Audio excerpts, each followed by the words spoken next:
주님께서 여러분과 함께 또한 사제의 영과 함께 루카가 전한 거룩한 복음입니다. 주님 영광 받으소서. 그때 주님께서는 다른 제자 32명을 지명하시어 몸소 가시려는 모든 고을과 고장으로 당신의 앞서 둘씩 보내시며 그들에게 말씀하셨다. 수확할 것은 많은데 일꾼은 적다. 그러니 수확할 밭의 주인님께 일꾼들을 보내주십사하고 청하여라. 가거라. 나는 이제 양들을 이리떼 가운데로 보내는 것처럼 너희를 보낸다. 돈주머니도 여행 보따리도 신발도 지니지 말고 길에서 아무에게도 인사하지 마라. 어떤 집에 들어가든지 먼저 이 집에 평화를 빕니다 하고 말하여라. 그 집에 평화를 받을 사람이 있으면 너희의 평화가 그 사람 위에 머무르고 그렇지 않으면 너희에게 되돌아올 것이다. 같은 집에 머무르면서 주는 것을 먹고 마셔라. 일꾼이 품삯을 받는 것은 당연하다. 이 집 저 집으로 옮겨 다니지 마라. 어떤 고을에 들어가든지 너희를 받아들이면 차려주는 음식을 먹어라. 그곳 병자들을 고쳐주며 하느님의 나라가 여러분에게 가까이 왔습니다 하고 말하여라. 주님의 말씀입니다. 그리스도님 찬미합니다. 앉으십시오. 10월 18일 오늘은 성 루카 복음사가 축일입니다. 루카 기억나시는 분 계세요? 얼마 몇 해 전에만 해도 여기서 이렇게 말씀하고 계셨을 텐데 여러분 안녕하세요. 김현태 루카 신부님이죠? 다 잊어버리셨어요? 네, 김현태 루카 신부님 축일이기도 하네요. 그리고 그 외에도 또 루카 본명을 세례명을 가지신 분들 많이 있죠. 루카는 오늘 여러분 첫 번째 독서에서 사도들의 이름이 여러 명이 언급이 됐어요. 디모데오 오늘 후서에 사도들의 언급이 됐는데 거기에 루카라는 이름이 나오죠. 그 루카가 바로 이 루카예요. 이 루카는 그러면 바오로 사도랑 꽤 가까운 사람이었구나 이런 걸 알 수 있죠. 루카만이 나와 함께 있습니다. 그래서 이 사도 바오로의 동반자였습니다. 이 루카는 사도행전을 저술했다고 볼 수 있죠. 그리고 의사라고 알려져 있습니다. 이런 걸 보면 그의 복음서의 특징 중에 하나가 예수님께서 뭔가를 이렇게 치유하고 기적을 베푸실 때 뭐 침도 바르고 뭐 이렇게 손가락에다 넣었다가 빼고 뭐 이렇게 하시는 게 다른 복음서보다 상세하게 나옵니다. 의료 행위가 상세하게 나와요. 뭐 지금같이 무슨 뭐 의사 면허 따갖고 뭐 칼로 찢고 뭐 꼬매고 무슨 약을 처방하고 그런 의사 성격은 아니에요. 2000년 전이니까 의사가. 그래서 그런 모습을 또 볼 수 있고 또 아주 짜임새가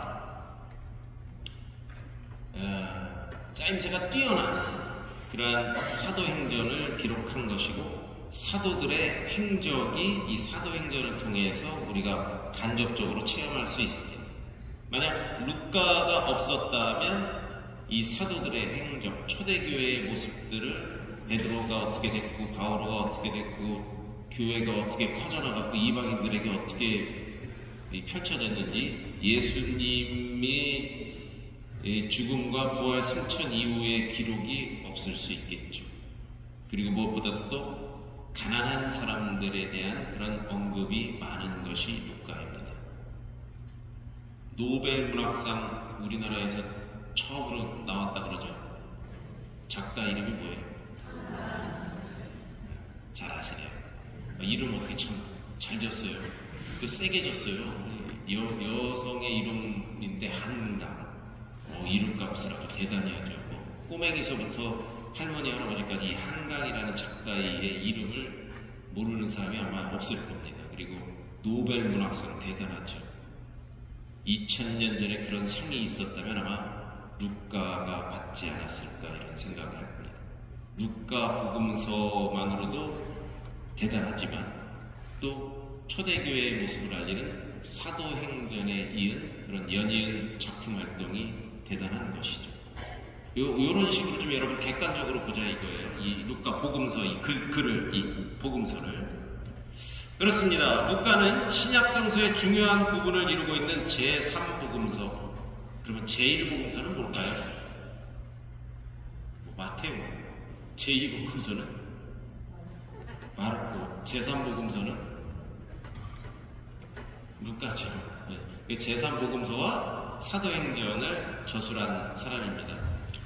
그는 이 두 책에서 첫 번째 책에서는 그리스도의 이 생활 그것을 전해줬고 두 번째 책에서는 교회의 생활을 나란히 보여주고 있습니다. 연이은 작품을 통해서 그리스도의 모습과 우리에게 주는 메시지를 전달하고 그 메시지들이 사람들을 통해서 각 지역 공동체를 통해서 베드로를 통해서 또 바울을 통해서 다른 사도들을 통해서 어떻게 전파되어 나갔는가 하는 것을 우리에게 알려주고 있는 것이죠. 아마도 세계적으로 베스트셀러라고 하면 전 세계에 제일 많은 사람이 읽었다 하는 것이 이제 성서인데 그 중에서도 사도행전과 루카가 분량이 또 많고 중요도가 높기 때문에 제일 많이 그러니까 베스트셀러 제일 많이 팔린 책이다 그러면 아마도 이 루카의 작품이 아닐까 개인적으로 이렇게 생각해 봅니다. 그는 복음사가 중에서도 아주 유일한 이방인 출신입니다.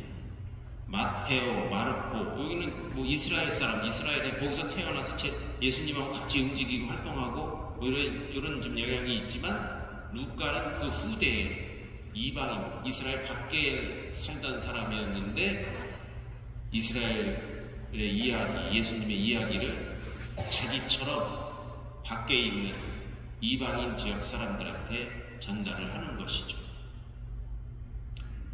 전설에 의하면 그는 안티오피아 출신이며 바오로는 그를 우리의 사랑하는 의사 루카라고 불렀습니다.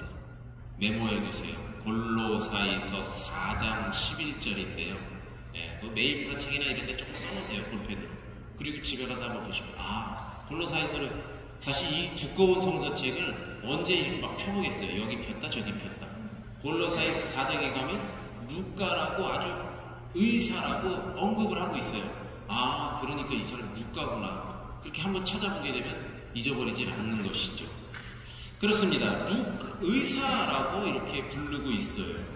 그의 복음은 아마도 예수님이 돌아가시고 나서 한 세대 정도가 지난 다음에 70년에서 한 85년 정도 사이에 쓰였다고 합니다. 그러니까 꽤 시간이 지난 다음이죠. 예수님이 태어나서 돌아가신 게 뭐 33년이다 그러면은 한 세대 이상이 지난 70년 또 85년 이 사이에 그러니까 바오로 사도가 이제 나이가 좀 많이 들고 그러면서 활동을 했고 그때 활동할 때 같이 움직였다는 거예요. 사도행전에서 바오로의 두 번째 전교 여행 중에 이 루카가 언급이 됩니다. 두 번째 여행 중에. 그리고 세 번째 전교 여행에서 돌아올 때까지 몇 년 동안 필리피에서 머물렀다는 것이죠. 바오로와 함께 예루살렘으로 가서 바오로가 체사리아에서 수감됐을 때 그의 곁에 있었습니다. 이 2년 동안 루카는 예수님을 알고 있던 사람들을 만나고 예수님에 관한 정보를 얻을 수 있는 그런 시간을 가졌던 것 같아요. 그러니까 이 루카복음과 사도행전 이 글은 바오로 사도랑 오랫동안 같이 있었고 같이 전교여행을 다니면서 아마도 바오로를 통해서 예수님의 이야기를 많이 들었겠죠. 그리고 그냥 보통 사람 같으면은 그런가 보다 뭐 하고 같이 따라다녔을 텐데 여기 지금 볼펜 들고 계신 분들처럼 그렇구나 하고 메모를 하기 시작한 거죠. 그때는 뭐 연필이 어디 있었겠어요 그때, 그렇죠? 뭐 글쎄 뭘로 적었을까요? 뭐 오늘날 같은 그런 필기도구도 없었을 텐데 종이도 없었을 텐데 그런 데다가 기록을 하면서 바오로를 통해서 그리고 바오로와 만나는 사람들, 뭐 베드로도 그렇고 그런 만나는 사람들을 통해서 예수님에 관한 소식을 계속 듣고 공부를 하면서 기록을 해 나갔던 것이죠. 그렇습니다. 로마에서 또 바오로의 충실한 동료가 되었고, 루카만이 나와 함께 있습니다. 오늘이네요. 오늘 독서에 나왔네요. 그렇죠? 오늘 바로 디모데오 후서 4장 11절에 루카가 이렇게 바오로서들은 같이 있었구나 하는 것을 디모데오 후서 4장에서 볼 수 있습니다. 이방인이었던 루카는 이방의 그리스도인들을 위해서 글을 썼던 거예요. 그러니까 여기 만수동 사람이 아니에요. 저기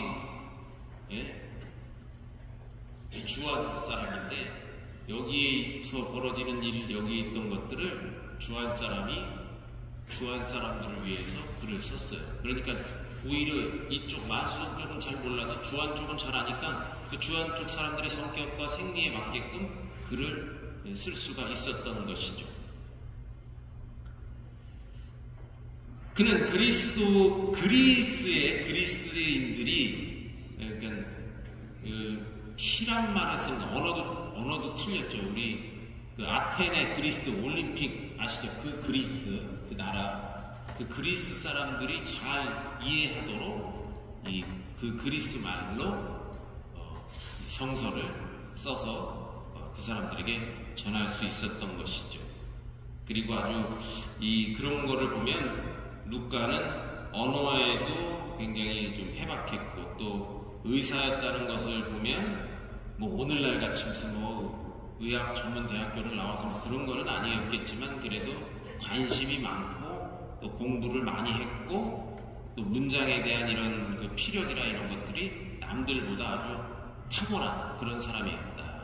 경험치가 또 꽤 많은 사람이었다 이렇게 볼 수 있죠. 그래서 그의 경험 그리고 이방인이었던 그가 느꼈던 그리스도교에 대한 예루살렘에 대한 그런 것들을 그대로 전달해 줄 수 있었던 것이죠. 그래서 제가 이 노벨 문학상이 받겠다 이런 말씀까지 드리는 겁니다.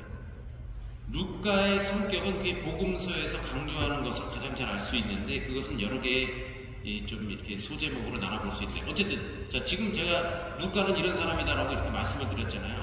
그런 사람이구나. 그래서 이렇게 썼구나 하는 것을 루카 복음을 읽다 보면 알 수가 있어요. 작가의 의도가 이렇게 나왔겠구나. 작가가 살았던 그 배경과 성장에 자라면서 느꼈던 것이 이렇게 글로 표현됐겠구나 하는 것을 우리가 알 수 있는 것이죠. 자비의 복음이에요. 루카는 죄인들에 대한 예수님의 연민과 인내심 그리고 고통에 대해서 강조합니다. 예수님께서는 모든 사람을 아주 폭넓게 만나고 사랑하십니다. 기억을 사마리아의 여인 이 얘기 나오고 나병 환자, 세리, 군인, 죄인, 드러난 여인, 죄 많은 여인이 머리카락이 길었어요? 짧았어요?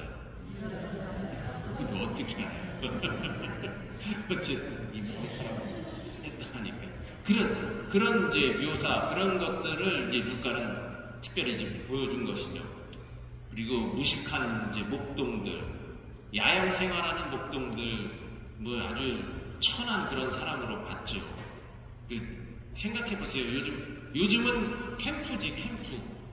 요즘은 캠핑인데 옛날에는 목동을 키운다고 생각하면 물도 없지, 무슨 화장실도 없지, 뭐 먹을 거를 또 갖고 다녀야지. 그냥 양하고 뭐 염소하고 같이 뒹굴다 보면은 뭐 지저분하지요. 뭐 사람인지 짐승인지 별로 구분도 안 가는 그런 모습이었겠죠. 그런 목동에게 나타나는 그런 예수님을 이제 표현하고 있죠. 아주 가난한 사람들에게 그래서 관심이 많았던 사람입니다. 자, 루카 복음의 특징, 루카만이 강조하는 복음들이 있어요. 어떤 것들이 있냐? 아까 말씀드렸던 죄 많은 여인, 이 머리카락으로 향유를 바르면서 머리 긴 죄 많은 여인, 그리고 잃어버린 양과 잃어버린 운전. 잃어버린 양, 양을 잃어버린 것도 그 목동의 심정으로 썼다 이 말이죠. 이 루카만이 표현하고 있는 거예요. 양 한 마리를 잃어버려갖고 그냥 안타까워하는 그 마음을 예수님의 심정으로 그대로 녹아냈던 것이죠. 또 잃었던 은전의 비유, 잃었던 은전도 어떤 아저씨가 잊어버리는 게 아니라 여인이, 돈 없는 여인이 그 은전을 잃어버렸다고 그 은전을 찾게 되죠. 그리고 우리가 잘 아는 15장이죠. 아들 둘이 있어요. 하나는 아버지 이거 재산 좀 저에게 주십시오. 그래서 그 우리가 잘 아는 탕자의 비유라는 그 얘기도 루카만이 쓰고 있습니다. 그 탕자의 비유도 작은 아들에만 초점을 맞춘 게 아니라 큰 아들의 심정까지도 녹아내서 묵상할 수 있도록 이끌어주는 것이 바로 루카만의 기술입니다.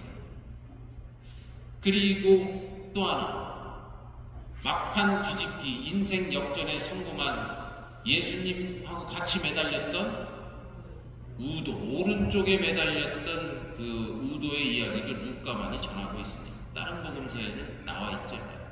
이런 것도 아주 루카의 특징입니다. 그리고 예수님의 족보가 나오잖아요. 마테오에도 족보가 나오고 루카에도 족보가 나와요. 마테오는 아브라함에서부터 딱딱 14대 다윗 정통 왕조, 이 이스라엘의 혈통을 강조하고 있어요. 루카는 거꾸로 갑니다. 거꾸로 가서 어디까지 가냐 하면 아담까지 가요. 아담. 어떻게 족보를 어떻게 그렇게 할 수 있어요? 인류 최초의 아담까지 족보가 이어질 수 있어요? 뭐 50억 년 전에 지구가 뭐 생성이 돼갖고 몇만 2만 년 전서부터 인류가 원숭이가 진화해갖고 인류가 됐다는 그런 얘기가 있는데 그걸 어떻게 해석을 해야 될지. 그러나 루카는 어쨌든 인류 최초의 인류 아담까지 이 예수님의 족보를 늘어놓고 있습니다. 좀 의미가 틀린 것이죠. 아브라함과 다윗을 강조해서 14대 이렇게 내려왔던 마테오하고는 다른 거예요. 아담까지 이스라엘 혈통을 강조하지 않아요. 이방인들에게 다 구원이 이렇게 널려 있다는 것을 알려주기 위해서 족보부터 틀립니다. 우리가 이거를 어느 게 진짜냐 가짜냐를 따지는 게 아니라 작가의 의도를 좀 보자는 것이죠. 이렇게 좀 제가 이런 말씀을 드리는 것은 성서를 좀 폭넓게 그리고 더 깊게 볼 수 있는 그런 방법을 제시해 드리는 겁니다. 이 루카는 가난한 사람들의 복음서입니다. 아주 미소한 이들, 지가리아와 엘리사벳, 마리아와 요셉, 목동들, 시메온, 그리고 나이 많은 과부 안나의 이야기, 오늘날 바꿔 말하면 복음적 청긴을 살아가도록 우리에게 안내를 하고 있는 것이죠. 루카는 또 재생의 복음입니다. 너도 가서 그렇게 하여라. 행동으로 옮겨야 함을 강조하고 있고요. 또 기도하는 예수님을 많이 보여주고 있습니다. 무슨 일을 하기 전에 꼭 기도하시는 모습을 우리에게 전합니다. 그리고 루카는 초대교회에 충만해 있던 구원의 기쁨을 생생하게 그리는데 아주 주력했죠. 그래서 아마 그 의도가 있었기 때문에 초대교회의 그 기쁨을 어떻게 하지 하면서 고민하던 그가 바로 사도행전에 이제 손을 대기 시작했다, 이렇게 볼 수 있는 것이죠. 네, 오늘 강론이 좀 길었습니다만 쭉 신비스럽게도 지금까지 루카복음을, 이번 주에는 루카복음 11장을 쭉 읽었지만 루카복음을 쭉 읽으면서 루카에 대한 이런 생각을 오늘 특히 추기를 맞이해서 이런 면이 있구나 하는 것을 보면서 여러분들 사도행전과 루카복음을 조금 더 편안하게 보시고 더 깊이 묵상하실 수 있기를 바라며, 우리의 삶의 이야기가, 내 삶의 이야기가 바로 또 하나의 복음이 되도록 생활 안에서 그 사랑을 실천하는 그런 신앙인들이 되시기를 바랍니다.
것이요 저희가 정성을 다하여 주님을 섬기게 하시며 복된 눈과 주기를 바치는 이 재물이 저희에게 영원의 양이 되고 새로운 생명이 되게 하소서. 우리 주 그리스도를 통하여 비나이다. 아멘. 주님께서 여러분과 함께 사제의 영과 함께 마음을 드높이 주님께 올리리라. 우리 주 하나님께 감사합시다. 거룩하신 아버지, 전능하시고 영원하신 주 하나님, 언제나 어디서나 아버지께 감사함이 참으로 마땅하고 옳은 일이며 저희도 구원의 길이옵니다. 영원한 목자이신 아버지께서는 양떼를 버려두지 않으시고 끊임없이 보호하여 지켜주시려고 복된 사도들을 목자로 세우시어 성자를 대리하여 양떼를 다스리게 하셨나이다. 그러므로 천사와 대천사와 작품주품 천사와 하늘의 모든 군대와 함께 저희도 주님의 영광을 찬미하며 끝없이 노래하나이다.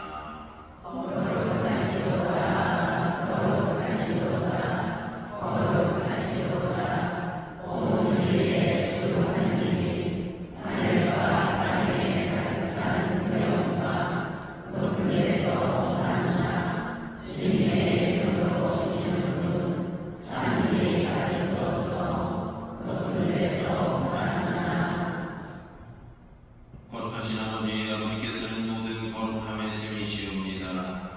간구와 의리, 성령의 힘으로 이 예물을 거룩하게 하시어 우리 주 예수 그리스도의 몸과 피가 되게 하소서. 스스로 원하신 순환이 다가오자 예수님께서는 빵을 들고 감사를 드리신 다음 쪼개어 제자들에게 주시며 말씀하셨나이다. 너희는 모두 이것을 받아 먹어라. 이는 너희를 위하여 내어줄 내 몸이다.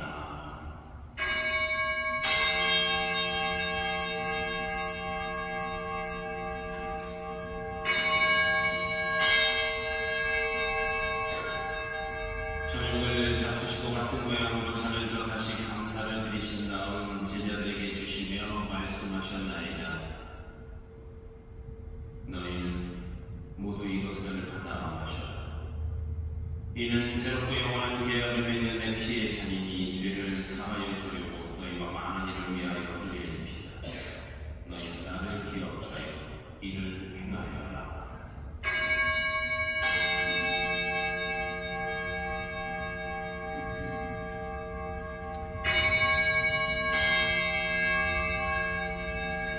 신앙의 신이여, 주님께서 오실 때까지 주님의 죽음을 전하며 부활을 선포하나이다. 아버지, 저희는 그리스도의 죽음과 부활을 기념하며 성령의 빵과 부활의 잔을 공헌하나이다. 또한 저희가 아버지 앞에 나와 봉사하게 하시니 감사하나이다. 간절히 청하오니 저희가 그리스도의 몸과 피를 받아 모시어 성령으로 모두 한 몸을 이루게 하소서. 주님, 온 세상에 널리 퍼져 있는 교회를 생각하시어 교황 프란치스코와 저희 주교 요한 세례자와 모든 성직자와 더불어 사랑의 교회를 이루게 하소서. 이 세상에서 불러가신 주님의 종들을 생각하소서. 그들은 세례를 통하여 성자의 죽음에 동참하였으니 그 부활도 함께 누리게 하소서. 부활의 희망 속에 보이지 않는 교우들과 세상을 떠난 다른 이들도 모두 생각하시어 그들이 주님의 빛나는 얼굴을 배우게 하소서.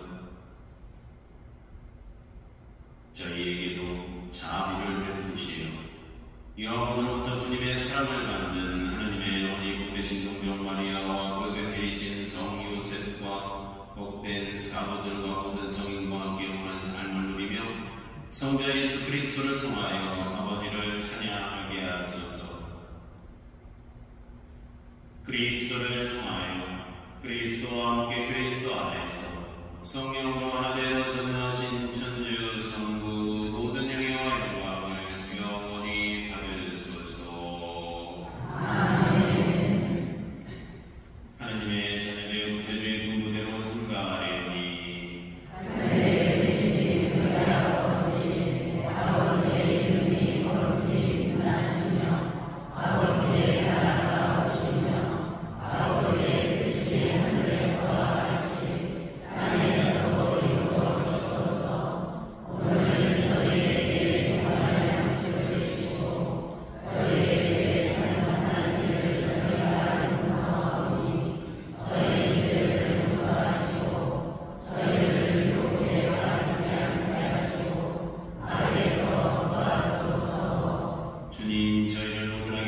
인도하시고 평생 평화롭게 하소서. 주님의 자비로 저희를 언제나 죄에서 구원하시고 모든 시련에서 보호하시어 복된 희망을 품고 구세주 예수 그리스도의 재림을 기다리게 하소서. 주님의 나라와 권능과 영광이 영원히 나아가라. 주 예수 그리스도님 일찍이 사도들에게 말씀하시길 너희에게 평화를 두고 가며 내 평화를 주노라 하셨으니 저희 죄를 헤아리지 마시고 교회의 믿음을 보시어 주님의 뜻대로 교회를 평화롭게 하시고 하나 되게 하소서.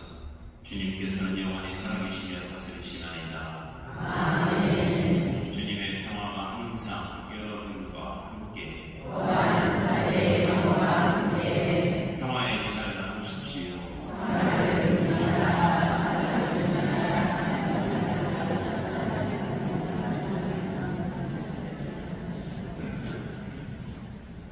하느님의 어린 양, 세상의 죄를 없애시는 주님, 자비를 베푸소서. 하느님의 어린 양, 세상의 죄를 없애시는 주님, 자비를 베푸소서. 하느님의 어린 양, 세상의 죄를 없애시는 주님, 평화를 베푸소서.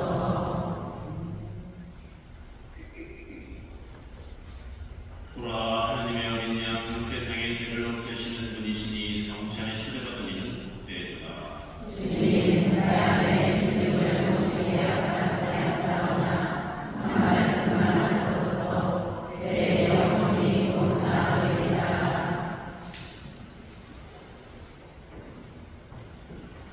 영성제소